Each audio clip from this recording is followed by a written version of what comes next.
Vacation ഒക്കെ എല്ലാവരും അടിച്ചു പൊളിക്കുന്നുണ്ടോ? അപ്പോൾ കുറച്ച് പഠിക്കുകയും കൂടെ വേണ്ട അതിന്റെ ഇടയ്ക്ക്. അപ്പൊ ഇന്ന് നമ്മൾ ഏത് നമ്പറാണ് പഠിക്കാൻ പോകുന്നത്? 5 എന്ന നമ്പറാണ് നമ്മൾ പഠിക്കാൻ പോകുന്നത്.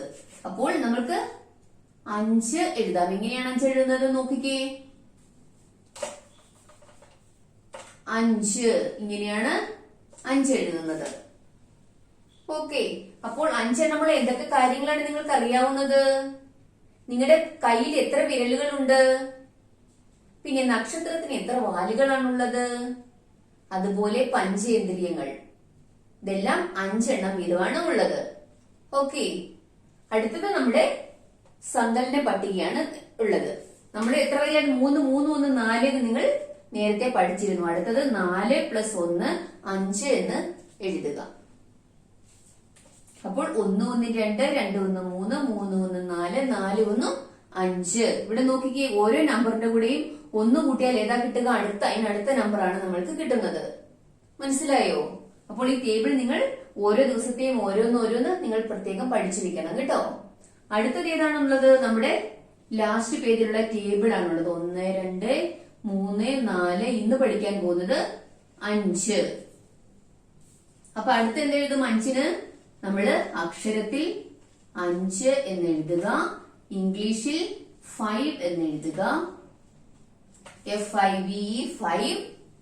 ഇനി ഹിന്ദിയിൽ 5 എന്ന് എഴുതുക, 5. അപ്പോൾ 1, 2, 3, 4, 5 എന്ന് പറയുന്നത് പോലെ തന്നെ തിരിച്ചും നിങ്ങൾ പറയാൻ പഠിക്കണം. 5, 4, 3, 2, 1 എന്ന് നിങ്ങൾ പറയാനായിട്ട് പഠിക്കണം. അങ്ങനെ നിങ്ങൾ പഠിക്കുമ്പോഴേ നിങ്ങൾക്ക് ഓരോ അക്ഷരത്തിന് മുൻപുള്ളതും അതിനുശേഷമുള്ള നമ്പറുകളും കൃത്യമായിട്ട് നിങ്ങൾക്ക് പറയാനായിട്ട് പറ്റുള്ളൂ. അതായത് 3-ന് മുൻപ് ഏതാണ് നമ്പർ? 2. 3-ന് ശേഷം എത്രയാണ്? 4. നിങ്ങൾ ഇത്രയും 5 ഇപ്പൊ നിങ്ങൾ 5 വരെയല്ലേ ഇന്ന് പഠിച്ചത്? 5 വരെ പഠിച്ചത് അത് റിവേഴ്സ് പറയാനായിട്ട് പഠിക്കണം. അതുപോലെ ഓരോ നമ്പർ എഴുതി 10 വരെ എത്തുമ്പോഴത്തേനും കറക്റ്റ് ആയിട്ട് 10 കഴിയുമ്പോഴത്തേനും 9, 8, 7 അങ്ങനെ പറയാനായിട്ട് പറ്റണം നിങ്ങൾക്ക്. ഓക്കെ, അപ്പൊ ഇന്നത്തെ ഗണിതം ക്ലാസ് ഇവിടെ അവസാനിച്ചിരിക്കുകയാണ്.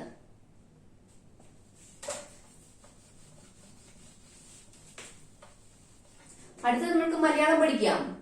മലയാളം അക്ഷരങ്ങൾ ക നമ്മൾ കഴിഞ്ഞ ദിവസം പഠിച്ചിരുന്നത്. അടുത്ത് നമുക്ക് എഴുതേണ്ടത് ചായാണ് എഴുതേണ്ടത്. ച.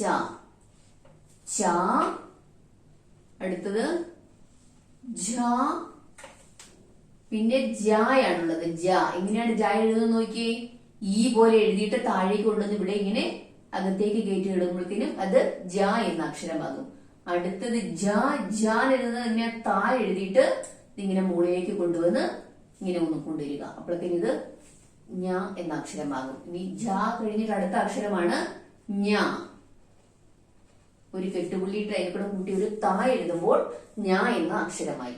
അപ്പോൾ ച എഴുതുമ്പോഴത്തേക്ക് ഇതിനെ കൊണ്ടുവന്ന് ഇവിടെ കുറച്ചും കൂടെ നീട്ടി കൊണ്ടുവന്നിട്ട് വേണം ച എഴുതാനായിട്ട്. ഝ എഴുതുമ്പോൾ ഇത് കൊണ്ടുവന്ന് ഇത് അകത്തേക്ക് കയറ്റുക. പിന്നെ ജ, ഞ. അപ്പോൾ മലയാള അക്ഷരങ്ങൾ ഇത്രയും 5 എണ്ണമാണ് ഒരു ദിവസം നിങ്ങൾ പഠിക്കേണ്ടത്. ഇംഗ്ലീഷ് ലെറ്റേഴ്സ് ആണ്. ഇംഗ്ലീഷ് ലെറ്റേഴ്സ് M,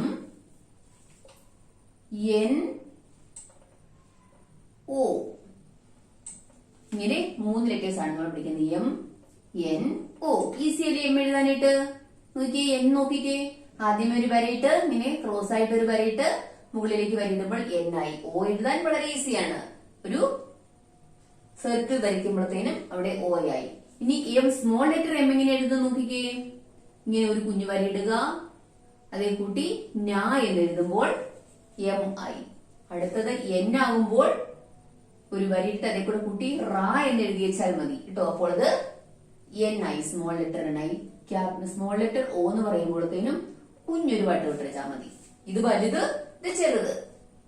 അപ്പോൾ M, N, O മനസ്സിലായില്ലേ? സ്മോൾ ലെറ്റേഴ്സ് 2 വരയ്ക്കുള്ളിലാണ് എഴുതേണ്ടത്. എമ്മും എന്നും ഓയും ചെറിയ 2 വരയ്ക്കുള്ളിൽ തന്നെയാണ് എഴുതേണ്ടത്. അടുത്ത നമ്മൾ ഹിന്ദി അക്ഷരങ്ങളാണ് പഠിക്കാൻ പോകുന്നത്. ഹിന്ദി അക്ഷരങ്ങൾ നോക്കൂ. ആദ്യമേ ഒരു വരയിടുക, അതിനുശേഷം റൗണ്ട് കൊണ്ടുവന്ന് ഇങ്ങനെ എഴുതുക. ഇതാണ് കായാണിത്. നമ്മുടെ മലയാള അക്ഷരം കായില്ലേ, അത് ആ കായാണ് ഹിന്ദിയിൽ എഴുതുമ്പോഴത്തേനും ഇങ്ങനെയാണ് ഇരിക്കുക. അടുത്തത് ഖാന്ന് എഴുതുന്നത് ഒരു 2 പോലെ എഴുതി നമ്മൾ വാ എഴുതാൻ നേരത്തെ പഠിച്ചിരുന്നു. ഇതിന് മുഴുവനും മുകളിൽ മുഴുവനായിട്ട് വരയിടുമ്പോഴാണ് ഖ എന്ന അക്ഷരമാകുന്നത്. അടുത്തത് ഗ എഴുതുന്നത് ജെ പോലെ എഴുതിയിട്ട് ഒരു വരയും കൂടെ കൊടുക്കുമ്പോഴത്തേനും അത് ഗായായി. ഗ കഴിഞ്ഞ് ഖ എഴുതുമ്പോൾ 3 പോലെ 3 തിരിച്ചത് കൊണ്ടുവന്നിട്ട് എഴുതിയിട്ട് ഇവിടെ മുകളിൽ മുഴുവനും വരയിടുമ്പോഴത്തേനുമാണ് ഖ എന്ന അക്ഷരമാകുന്നത്. മനസ്സിലായോ? ഇനി ങ എഴുതാൻ നമ്മള് ട എന്ന അക്ഷരമാണ് എഴുതുന്നത്. ഇവിടെ ഒരു വരയിട്ട് ട എഴുതിയിട്ട് ഇവിടെ ഒരു കുത്തുകൂടെ കൊടുക്കുമ്പോഴത്തേനാണ് നമുക്ക് ങായാവുന്നത്. മനസ്സിലായോ? ഇപ്പോൾ എഴുതാനായിട്ട് ക എഴുതാൻ മനസ്സിലായോ? ക ഖ ഗ ഖ ങ. ഇപ്പോൾ നമ്മുടെ ഇന്നത്തെ ക്ലാസ്സിലൂടെ അവസാനിക്കുകയാണ്. അപ്പോൾ നിങ്ങൾക്ക് ഇഷ്ടമായെങ്കിൽ ലൈക്ക് ചെയ്യാനും ഷെയർ ചെയ്യാനും സബ്സ്ക്രൈബ് ചെയ്യാനും മറക്കരുത്. ഓക്കെ.